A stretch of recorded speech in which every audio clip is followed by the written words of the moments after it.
Hello guys, welcome to our channel. আমি বনমালী সরকার। তোমরা সবাই কেমন আছো গাইস? আশা করছি তোমরা সবাই ভালো আছো।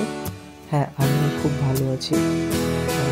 তো গাইস, আজকের এই ভিডিও করার উদ্দেশ্য হচ্ছে, আজ সকালে আমি প্রায় 10 কিলোমিটার পায়ে হেঁটে একটা জায়গায় যাচ্ছিলাম।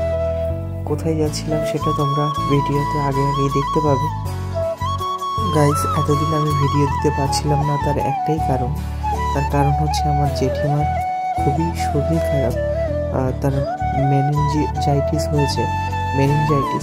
তো সেই কারণে সে নার্সিংহোমে ভর্তি আছে। আর আমাদের গ্রামটা তোমরা জানো, প্রত্যেকেই প্রত্যন্ত গ্রাম সুন্দরবন। তো এখানে চিকিৎসা ব্যবস্থা অতটা উন্নত নেই। তো এক দ্বীপ থেকে আর একটা দ্বীপ, এটা আমরা বলবো বাসন্তী দ্বীপ, সেখানে আমরা নিয়ে গেছিলাম।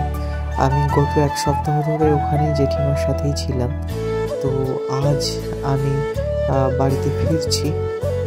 তার কারণ হচ্ছে অনেকদিন কম্পিউটার সেন্টার বন্ধ আছে, আর তোমাদের সাথে কোনো রকমভাবে আমি তোমাদেরকেও কোনো আপডেট দিতে পারছিলাম না। তো সেই কারণে মূল বিষয় হচ্ছে যে কম্পিউটার সেন্টার এতদিন ধরে বন্ধ আছে। তো আমি গিয়ে সেন্টারে ক্লাস করাবো। তো সকাল সকাল এই 10 কিলোমিটার রাস্তা আমি পায়ে হেঁটেই যাচ্ছিলাম। তার কারণ হ্যাঁ, এই রাস্তায় গাড়ি চলাচল করে। রাস্তাটা সত্যি খুব খারাপ হয়ে গেছে। কিন্তু আজ সকালে খুবই সকাল ছিল, মানে প্রায় 6টার দিকে, এবং প্রচণ্ড বৃষ্টি হচ্ছিল বাইরে। ওয়েদারটা তোমরা দেখতেই পাচ্ছ। সে কারণে কোনো যাত্রী না থাকার কারণে কোনো রকমের কোনো গাড়ি যাচ্ছিল না। পুরো রাস্তায় ফাঁকা ছিল, দেখতে পাচ্ছ তোমরা। তো আর কি বলবো গাইস, আমার তো মানে প্রকৃতি সত্যি খুবই ভালো লাগে একা একা এইভাবে প্রকৃতিতে হাঁটতে। তো আমি সেই রকমভাবে হাঁটতে শুরু করলাম। প্রায় 10 কিলোমিটার হাঁটার পরে গিয়ে আমাদের কিন্তু খেয়া পার হতে হবে মেন যে জায়গায় আমি যেতে চাইছি, সেই জায়গায়। আর গাইস কি বলবো, এখানে সুন্দরবনে এতটাই বৃষ্টি হচ্ছে যে এখনো পর্যন্ত, এই মাস শেষ হয়ে গেছে, চাষের মাস, কিন্তু এখনো পর্যন্ত অনেকে পাতা নষ্ট হয়ে যাওয়ার কারণে আবার পাতা তুলে কিন্তু তারা চাষবাস করার চেষ্টা করছে।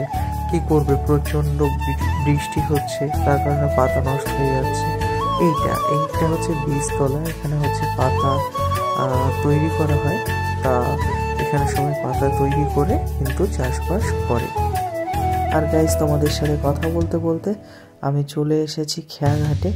এই খেয়া পার হব, আর আমি বসে চা খাচ্ছিলাম।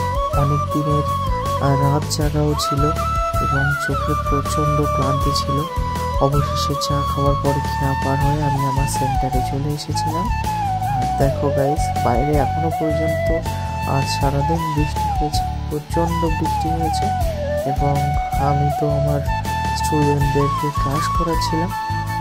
তো আজ হয়েছে এক্সেলের ক্লাস, এবং এক্সেলের স্টক মেনটেন শিট আমি করিয়েছি।